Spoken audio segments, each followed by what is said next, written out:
નમસ્કાર મિત્રો, દેશ અને દુનિયાના સૌથી મોટા સમાચારમાં આપનું સ્વાગત છે। તો આજના તાજા સમાચાર મેળવવા માટે વિડીયોને અંત સુધી જોતા રહો અને આવા જ દરરોજના સમાચાર સૌથી પહેલા મેળવવા માટે આ ચેનલને સબસ્ક્રાઇબ કરવાનું ના ભૂલતા। તો આજના પ્રથમ સમાચાર વિશે વાત કરીએ તો શપથ ગ્રહણ પહેલા કલમ 144 લાગુ। મિત્રો, પ્રધાનમંત્રી મોદીનો શપથ ગ્રહણ સમારોહ 9 જૂને દિલ્હીમાં યોજાવાનો છે।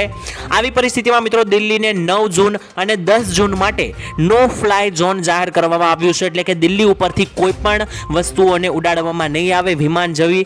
સાથે જ મિત્રો પોલીસ કમિશનર સંજય અરોરાએ જણાવ્યું છે કે શપથ ગ્રહણ સમારોહ માટે બહુસ્તરીય સૂચના સુરક્ષા વ્યવસ્થા કરવામાં આવશે અને અર્ધલશ્કરી દળોની પણ 5 કંપનીઓ, એનએસજી કમાન્ડો, ડ્રોન અને સ્નાઇપર જેવી પણ મિત્રો રાષ્ટ્રપતિ ભવનની સુરક્ષા માટે તૈનાત કરવામાં આવશે। એટલે કે મિત્રો કડક સુરક્ષા રાષ્ટ્રપતિ ભવનની આસપાસ કરવામાં આવશે જ્યારે શપથ ગ્રહણ યોજાશે।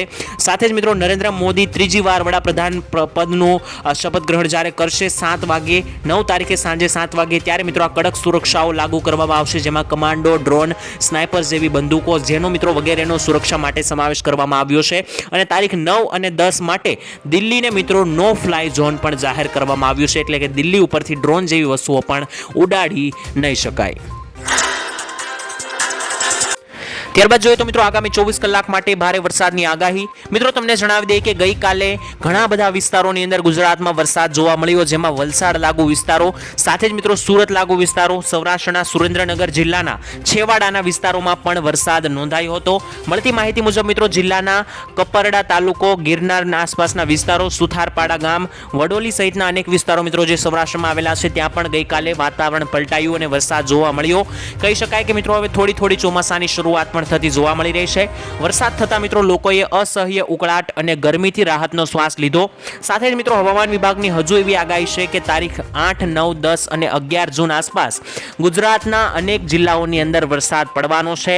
ખાસ કરીને મિત્રો આગાહીકારોએ કહ્યું છે કે ગીર સોમનાથ, અમરેલી જિલ્લો, ભાવનગર જિલ્લો, નવસારી, વલસાડ, ડાંગ, તાપી, નર્મદા, છોટાઉદેપુર, દમણ, દાદરા નગર હવેલી, દાહોદ, વડોદરા સહિતના વિસ્તારોમાં મિત્રો ભારેથી અતિ ભારે વરસાદ તમને આ 4 દિવસની અંદર એટલે કે તારીખ 8, 9, 10 અને 11 ની આસપાસ જોવા મળી શકે।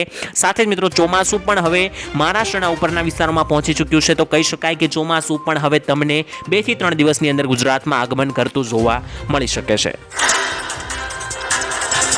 ત્યારબાદના મહત્વના સમાચાર વિશે વાત કરીએ તો ચૂંટણી બાદ દેવા માફીની મોટી જાહેરાત। મિત્રો એક માહિતી અનુસાર ગુજરાતમાં કુલ 53,20,626 ખેડૂતોએ આ યાદીમાં નોંધાયેલા છે, એટલે કે મિત્રો તેમાંથી 37,28,640 ખેડૂતોએ વર્ષ 2022 અને 23 દરમિયાન એટલે કે 31મી જાન્યુઆરી 2023ની સ્થિતિ સુધી એટલે કે મિત્રો આ 10 મહિનાની અંદર જ કૃષિ માટે કુલ 98,000 કરોડથી વધારે લોન ખેડૂતોએ લીધેલી છે। મિત્રો તમને જણાવી દે કે દરેક ખેડૂતોએ વધતા ઓછા પ્રમાણમાં ખેતી માટે લોન લીધેલી હશે, પરંતુ તેનો સીધો અર્થ એવો થાય છે કે ગુજરાતના દરેક ખેડૂતોની માથે 2,63,000 કરતાં પણ વધારે સરેરાશ દેવું ગણવામાં આવે, એટલે કે આટલું મિત્રો દેવું જે છે તે દરેક ખેડૂતોની ઉપર ગુજરાતમાં છે। મોંઘવારીને કારણે મિત્રો ખેડૂતોને દિવસે ને દિવસે દેવાદાર બનતો જાય છે, ત્યારે તેલંગાણાની સરકારે એક નિર્ણય લીધો છે કે ખેડૂતોનું 1 લાખ રૂપિયા સુધીનું દેવું માફ કરી આપવામાં આવશે। જેમાં મિત્રો વાત કરીએ તો ગુજરાતમાં પણ લોકસભાની ચૂંટણીના પરિણામો બાદ દેવા માફીનો મુદ્દો ફરી એકવાર ચર્ચામાં આવ્યો છે કે સરકાર નવી બની છે તે ખેડૂતોનું સાંભળે અને દેવા માફી કરી આપે। મિત્રો તમને જણાવી દઈએ કે મોદી સરકાર જો ખેડૂતોની માંગ સ્વીકારે છે અને માત્ર 2 લાખ રૂપિયાનું પણ જો દેવું માફ કરી આપે છે તો ગુજરાતના 90% વધારે ખેડૂતો દેવામાંથી મુક્ત થઈ શકે છે। સાથે જ મિત્રો ગુજરાતના લાખો ખેડૂતોને દેવાના ભારમાંથી દેવું છે, તો મિત્રો ખેડૂતો દેવામાંથી બહાર નીકળશે તો જ આગળ વધી શકશે તેવું પણ ઘણા ખેડૂતોનું માનવું છે। મિત્રો તમને શું લાગી રહ્યું છે, આ નવી સરકાર ખેડૂતોનું દેવું માફ કરશે કે નહીં? નીચે કોમેન્ટમાં લખીને જણાવી આપજો। ત્યારબાદ જોઈએ તો આગામી 5 વર્ષ ફરી એકવાર મોદી સરકાર। મિત્રો એનડીએ સંસદીય દળના નેતા નરેન્દ્ર મોદી રવિવારે સાંજે 7 વાગે સતત ત્રીજી વાર વડાપ્રધાન પદના શપથ ગ્રહણ કરશે। રાષ્ટ્રપતિ દ્રૌપદી મુર્મુએ મિત્રો શુક્રવારે મોદીને સરકાર બનાવવા માટે આમંત્રણ આપી દીધું છે। મુર્મુએ મિત્રો મોદીને વડાપ્રધાન પદ માટે નામાંકિત કર્યા છે અને લોકસભા ચૂંટણીમાં ભાજપની આગેવાની હેઠળ એનડીએને 295 બેઠકો મળી હતી, જ્યારે ભાજપે એકલા હાથે જ 240 જેટલી સીટો મેળવી છે। અને મિત્રો દરેક જે એનડીએના દરેક નેતાઓ છે તેમણે નરેન્દ્ર મોદીને પ્રધાનમંત્રી પદ માટે સહમતિ દર્શાવી છે. સાથે જ નીતિશ કુમાર જે ખૂબ જ ચર્ચામાં હતા તેમણે પણ મિત્રો સહમતિ દર્શાવી છે. તો આવતીકાલે મિત્રો નરેન્દ્ર મોદી જે છે તે શપથ ગ્રહણ કરશે અને સતત ત્રીજી વાર આગામી 5 વર્ષ માટે ફરી એકવાર મોદી સરકાર બનવા જઈ રહી છે. તો મિત્રો આવનારા 5 વર્ષ ફરી એકવાર દેશના સમગ્ર લોકોને મોદીની સરકારની અંદર રહેવું પડશે. તો મિત્રો આ નિર્ણયથી તમે કેટલા ટકા ખુશ છો? કારણ કે લગાતાર ખેડૂતો એવું જણાવી રહ્યા છે કે મોદીની સરકાર હટે તો આગળ દેવા માફી અંગે વાત થઈ શકે છે. તો મિત્રો ખેડૂતો આગામી 5 વર્ષ મોદી સરકારથી કેટલા ખુશ છે કોમેન્ટમાં લખીને જણાવી દેજો. ત્યારબાદ જોઈએ તો આ કાર્ડ તમારી પાસે છે તો તમને મળશે 1.60 લાખ રૂપિયા. મિત્રો ભારત સરકાર દ્વારા ખેડૂતોના હિતમાં ચલાવવામાં આવતી કિસાન ક્રેડિટ કાર્ડ યોજના હેઠળ ખેડૂતોને 1,60,000 રૂપિયા આપવામાં આવે છે. તમને જણાવી દઈએ કે મિત્રો કિસાન ક્રેડિટ કાર્ડનો સૌથી મોટો ફાયદો એ છે કે સીસીની લોનની સાથે ખેડૂતો તેમના પાકનો વીમો પણ મેળવી શકે છે. આ યોજનાનું વિસ્તરણ કરીને મિત્રો હવે પશુપાલકો અને મત્સ્યપાલન કરનારા ખેડૂતોને પણ સરકાર જે છે તે વ્યાજબી દરે લોન ઉપલબ્ધ કરાવવામાં આવે તેવું મિત્રો કહેવામાં આવ્યું છે. તાજેતરમાં મિત્રો ભારત સરકારે ખેડૂતોને લાખો રૂપિયા સુધીની ટૂંકા ગાળાની લોન ઉપર વાર્ષિક માત્ર 1.5% રિબેટ આપવાનો નિર્ણય કર્યો છે. તેનાથી મિત્રો ખેડૂતોને મોટા આર્થિક સંકટમાંથી બચાવી શકાશે અને સામાન્ય ખેડૂત પણ 1.60 લાખ રૂપિયા જેટલી મિત્રો લોન જે છે તે સરળતાથી મેળવી શકે છે સરકારની આ કિસાન ક્રેડિટ કાર્ડ યોજનાથી. ત્યારબાદ જોઈએ તો મિત્રો રેશન કાર્ડ ધારકો માટે મોટી જાહેરાત આવી રહી છે. પુરવઠા નિગમના સૂત્રોના મિત્રો જણાવ્યા અનુસાર રેશન કાર્ડ ધારકોને ચાલુ મહિનામાં યા તો જૂન મહિનાની અંદર મિત્રો તુવેર દાળનો જથ્થો નહીં મળે. અત્યારે મિત્રો જૂન મહિનો ચાલી રહ્યો છે અને રેશન કાર્ડની અંદર જે પણ લોકો રેશન લેશે તેના માટે ખૂબ જ મહત્વના સમાચાર. છેલ્લા ઘણા મહિનાઓથી મિત્રો તુવેર દાળનો જથ્થો અનિયમિત હોય અને રેશનિંગના દુકાનદારો અને રેશન કાર્ડ ધારકો વચ્ચે વિવાદ પણ થઈ રહ્યો છે તુવેર દાળને લઈને. આથી મિત્રો આ મુદ્દે રેશનિંગના દુકાનદારોએ ઉચ્ચ કક્ષાએ રજૂઆત કરી હતી, જેને ધ્યાનમાં લઈને જુલાઈ મહિનાથી જ તુવેર દાળનો જથ્થો રેગ્યુલર મળી રહે તે માટેના આયોજનના ભાગરૂપે આ મહિને રાજ્યભરના ટોટલ 73,98,000 થી વધારે રેશન કાર્ડ ધારકો માટે તુવેર દાળનો જથ્થાનો સપ્લાય બંધ કરવામાં આવ્યો છે. તો મિત્રો જૂન મહિનાની અંદર દરેક રેશન કાર્ડ ધારકોને તુવેર દાળ નહીં મળે. ત્યારબાદના મહત્વના સમાચાર વિશે વાત કરીએ તો પાક નુકસાન સહાય અંગે મોટી જાહેરાત. મિત્રો રાજ્યના ખેડૂતો માટે સૌથી મોટા સમાચાર આવી રહ્યા છે. કમોસમી વરસાદની નુકસાનીનો સર્વે મિત્રો હવે પૂરો થયો છે. મિત્રો તમને જણાવી દઈએ ગયા મહિને 13 મે 2024 થી લઈને 18 મે 2024 સુધી થયેલા કમોસમી વરસાદને કારણે દક્ષિણ ગુજરાતના સુરત, નર્મદા અને વલસાડ સહિતના સાથે જ મધ્ય ગુજરાત અને ઉત્તર ગુજરાતના જિલ્લાઓમાં પણ ખેતી અને બાગાયતી ખેતીના પાકોને ઘણું બધું નુકસાન થયું હતું. તો મિત્રો ગુજરાતના 7 જિલ્લાઓમાં 10,943 ખેડૂતોને આ કમોસમી વરસાદને કારણે ભારે નુકસાન થયું હતું. એસડીઆરએફના નિયમો હેઠળ મિત્રો ચૂકવવાની કાર્યવાહી પણ હવે હાથ ધરવામાં આવશે. આ નુકસાનની અંદર મિત્રો વાત કરીએ તો તે મુજબ બિન પિયત પાકોને 8,500 પ્રતિ હેકર, પિયત ખેતીના પાકોને 17,000 રૂપિયા પ્રતિ હેકર અને વર્ષાયુ બાગાયતી પાકોને 17,000 રૂપિયા પ્રતિ હેકર અને ભૂવર્ષાયુ બાગાયતી પાકોને પ્રતિ હેકર 22,500 પ્રતિ હેકર ચૂકવવામાં આવશે. વલસાડ જિલ્લામાં મિત્રો અસરગ્રસ્ત વિસ્તારોમાં 73.31 એકરનો સમાવેશ થાય છે. સુરત જિલ્લામાં 5,887 એકર વિસ્તારમાં પાકને નુકસાન થયું હતું. આ સિવાય મિત્રો ઉત્તર ગુજરાતના સાબરકાંઠા, મહેસાણા, બનાસકાંઠા, અરવલ્લી તેમજ મધ્ય ગુજરાતના ખેડા જિલ્લામાં પણ પાકને ભારે નુકસાન થયું હતું ગયા મહિને. તો મિત્રો આ જે પણ પાકને નુકસાન થયું હતું તે અંગે સર્વે કરવામાં આવ્યો હતો અને અત્યારે સરકારે સહાય ચૂકવવાની પણ જાહેરાત કરી છે. તો જો મિત્રો તમારે પણ નુકસાન થયું હોય ગયા મહિને આવેલા માવઠામાં તો તમને પણ સહાય મળશે. ત્યારબાદ મહત્વના સમાચાર જોઈ લઈએ તો બેંક ઓફ બરોડા બેંકમાં મોટો હોબાળો જોવા મળ્યો. મિત્રો તમને જણાવી દઈએ કે સૌરાષ્ટ્રના ગઢડાના ઉગામેડી ગામે બેંક ઓફ બરોડા બેંકમાં ખેડૂતોએ હોબાળો કર્યો છે.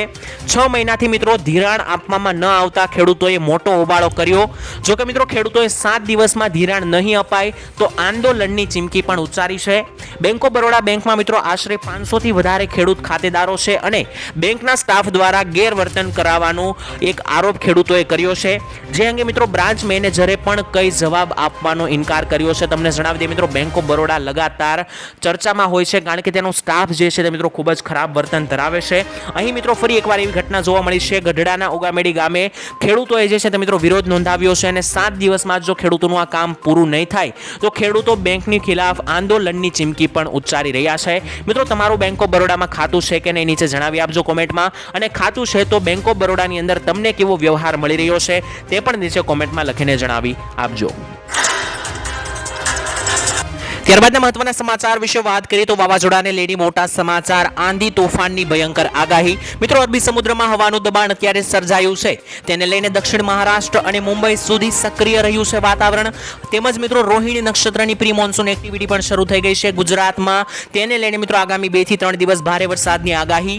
દક્ષિણ ગુજરાતના ભાગોમાં મિત્રો ભારે પવન ફૂંકાશે ચક્રવાતને લઈને, તેમજ અરબ સાગરમાં જે તોફાન બન્યું છે તેને લઈને નવસારી અને પંચમહાલ, દાહોદ, ડાંગના ભાગોમાં પણ આંધી વંટોળ આવી શકે છે. સાથે જ મિત્રો તેની સાથે જ ગુજરાતના ધમાકેદાર વરસાદની એન્ટ્રી પણ 9 તારીખ આસપાસ થશે. તેમજ 12 જૂન સુધીના ગુજરાતના હળવાથી મધ્યમ વરસાદની પણ હવામાન ખાતાએ આગાહી કરેલી છે. તેમજ 15મી જૂનની આસપાસ ગુજરાતમાં કડાકા ભડાકા સાથે પણ વરસાદ આવવા લાગશે. ત્યારબાદ જોઈ લે તો વાહન ચાલકો સાવધાન થઈ જજો. મિત્રો સ્કૂલ વાનને લઈને મોટો નિર્ણય લેવામાં આવ્યો છે. રાજકોટની અંદર જે મિત્રો આગ લાગી હતી તેને લઈને સરકાર એક્શન મોડમાં આવી છે અને જે સ્કૂલ વાનમાં સીએનજી કિટ પર પાટિયું રાખીને બાળકોને બેસાડવામાં આવશે તે સ્કૂલ વાન મિત્રો હવે ડિટેઇન કરવામાં આવશે. એટલે કે મિત્રો ઘણા બધા સ્કૂલ વાનોની અંદર સીએનજીના બાટલા ઉપર પાટિયું લગાવીને બાળકોને બેસાડવામાં આવતા હોય છે. જૂન મહિનાથી જ મિત્રો રાજ્યમાં શાળાઓ શરૂ થઈ રહી છે ત્યારે આરટીઓ અને પોલીસ સંયુક્ત કાર્યવાહી કરવામાં આવશે. આ દરમિયાન મિત્રો જણાવી દઈએ કે વાહન માલિક બંને સામે જશે અને અમદાવાદમાં ટોટલ મિત્રો જોઈએ તો 15,000 અને રાજ્યમાં ટોટલ 80,000 સ્કૂલના વાહનો જોવા મળ્યા છે. અને નોંધનીય છે કે મિત્રો રાજકોટ અગ્નિકાંડને ધ્યાનમાં રાખીને સરકાર અત્યારે એક્શનમાં આવી છે અને કહેવામાં આવ્યું છે કે જે પણ સ્કૂલ વાનમાં આવી કોઈ ઘટના જોવા મળશે કે સીએનજી બાટલા ઉપર બાળકને બેસાડવામાં આવશે તો તે સ્કૂલ વાનને મિત્રો ડિટેઇન પણ કરવામાં આવશે. ત્યારબાદના મહત્વના સમાચાર વિશે વાત કરી તો મહિલાઓએ કરી 8,500 રૂપિયાની માંગ. મિત્રો લોકસભા ચૂંટણી દરમિયાન રાહુલ ગાંધીએ લગાતાર મહિલાઓને દર મહિને 8,500 રૂપિયા આપવાની મોટી ગેરંટી આપી હતી. ત્યારબાદ મિત્રો હવે કોંગ્રેસે ગેરંટી કાર્ડ પણ ત્યારના સમયે આપ્યા હતા કે જો તેની સીટો આવે છે ત્યાં તેની જીત જ્યાં થાય છે ત્યાં મિત્રો ત્યાંની મહિલાઓને તે 8,500 રૂપિયાની દર મહિને સહાય આપશે. તો મિત્રો જેના કારણે હવે કોંગ્રેસની મુશ્કેલી વધી છે. ઉત્તર પ્રદેશના લખનૌમાં મિત્રો કોંગ્રેસ કાર્યાલય ઉપર મહિલાઓ ગેરંટી કાર્ડ લઈને ત્યાં પહોંચી અને પૈસાની માંગણી પણ તેમણે કરી હતી. તેમણે મિત્રો કહ્યું કે રાહુલ ગાંધીએ કહ્યું હતું કે કોંગ્રેસને મત આપો અને જો તેની ત્યાં જીત થશે તે બેઠક ઉપર તો મિત્રો કોંગ્રેસની સરકાર ત્યાં 8,500 રૂપિયા આપશે અને ગેરંટી કાર્ડ પણ આપ્યા હતા. તો મિત્રો આ ગેરંટી કાર્ડ લઈને મહિલાઓ એવી માંગ કરી છે કે કોંગ્રેસ અત્યારે જ્યાં જ્યાં કોંગ્રેસ જીતી છે ત્યાં 8,500 રૂપિયા આપવાની શરૂઆત કરે. આવું મિત્રો બેંગ્લોરમાં પણ સામે આવ્યું હતું. મિત્રો તમારું શું કહેવું છે? શું રાહુલ ગાંધીએ જે ગેરંટી આપીને મત લીધા છે તો તે પ્રમાણે તેને ગેરંટીઓ પૂરી કરવી જોઈએ કે નહીં? કોમેન્ટમાં લખીને જણાવી આપજો. ત્યારબાદના મહત્વના સમાચાર વિશે વાત કરીએ તો ખેડૂતોના પૈસા લૂંટાશે, સાવધાન. મિત્રો પ્રધાનમંત્રી કિસાન નામની ખોટી એપ્લિકેશન વોટ્સએપ ઉપર અત્યારે ફરી રહી છે, જેમાં મિત્રો દર 3 મહિને 6,000 રૂપિયા આપવાની લાલચ અને વાયદો કરેલો છે. આ મિત્રો એક ખોટો સાયબર ફ્રોડ છે. જો તમે આવા કોઈ પણ મેસેજની લિંક પર ક્લિક કરો છો તો તમારા બેંક ખાતામાંથી પૈસા ઉપાડી લેવામાં આવશે. કૃપા કરીને મિત્રો આ પ્રકારની શંકાસ્પદ લિંક તમે ખોલતા નહીં અથવા તો આવી કોઈ પણ પ્રકારની લિંક ઉપર દબાવતા નહીં. મિત્રો ગઠિયાઓ અત્યારે નવી મોડર્ન પદ્ધતિ અપનાવી છે, જેમાં તેઓ પીએમ કિસાન યોજનાના નામે ઘણા લોકોને છેતરી રહ્યા છે અને ઠગવાનો પ્રયાસ કરી રહ્યા છે, જેમાં મિત્રો લોકો ભોગ ન બને તે માટે સોશિયલ મીડિયા ઉપર આને લઈને પોલીસે પણ પોસ્ટ વાયરલ કરીને લોકોને એલર્ટ કરવામાં પ્રયાસ કર્યો છે. છેલ્લા ઘણા સમયથી મિત્રો આવી પીએમ કિસાન યોજનાની લિંક લોકોને મોકલવામાં આવે છે અને જે પણ આ લિંક ઉપર દબાવે છે મિત્રો તેના બેંક ખાતામાંથી પૈસા કાઢી લેવામાં આવે છે. ત્યારબાદના મહત્વના સમાચાર વિશે વાત કરીએ તો હવે તમારી ગાડી મફતમાં ચાલશે. મિત્રો ગુજરાતના પ્રવાસે આવેલા પ્રધાનમંત્રી મોદીએ સુરેન્દ્રનગરમાં જંગી સભા સંબોધી હતી.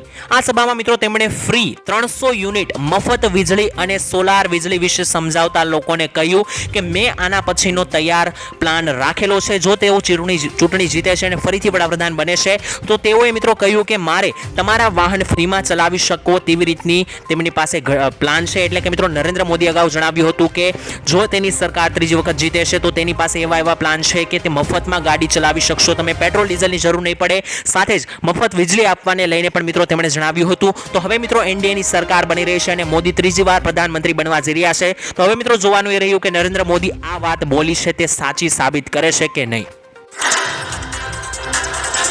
ત્યારબાદના મહત્વના સમાચાર વિશે વાત કરી લઈએ તો વીજળીની સમસ્યાથી ગુજરાતીઓ હેરાન. મિત્રો મળેલી માહિતી મુજબ વાત કરીએ તો અત્યારે અકોટા અને વાસના સબસ્ટેશનમાં એટલે કે તે વડોદરા લાગુ વિસ્તારો છે ત્યાંના વિસ્તારમાં મિત્રો ગુરુવારે સવારે 7 વાગ્યાથી જ લાઇટ ગઈ હતી. ત્યારબાદ બપોરે 12 વાગ્યે લાઇટ આવી હતી. ત્યારબાદ મિત્રો સાંજે 4 વાગ્યાની લાઇટ ફરીથી ગઈ હતી, જે રાત્રિના 3 વાગ્યા સુધી પણ આવી નહોતી.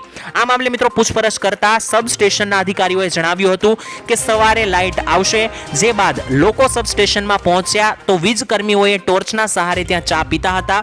આ સાથે જ મિત્રો વીજ કચેરીએ પોલીસ પણ બોલાવવામાં આવી હતી અને અહીં મિત્રો વીજ કંપનીના અધિકારીઓને ધારાસભ્યની હાજરીમાં પણ ફોન કરવામાં આવ્યો હતો, છતાં કોઈ સંતોષકારક જવાબ ના મળ્યો. આવું મિત્રો અત્યારે સુરત લાગુ વિસ્તારોમાં પણ જોવા મળ્યું છે, જ્યાં DGVCLની તરફથી મિત્રો લોકો ઘણી એવું કહી રહ્યા છે કે સુરતમાં પણ અત્યારે રાત્રિના સમયે અને દિવસની સમયે અત્યારે ભર ઉનાળો હોવા છતાં પણ 2-2, 3-3 કલાક વીજળીઓ જાય છે, જેનાથી લોકો ઝઝૂમી રહ્યા છે.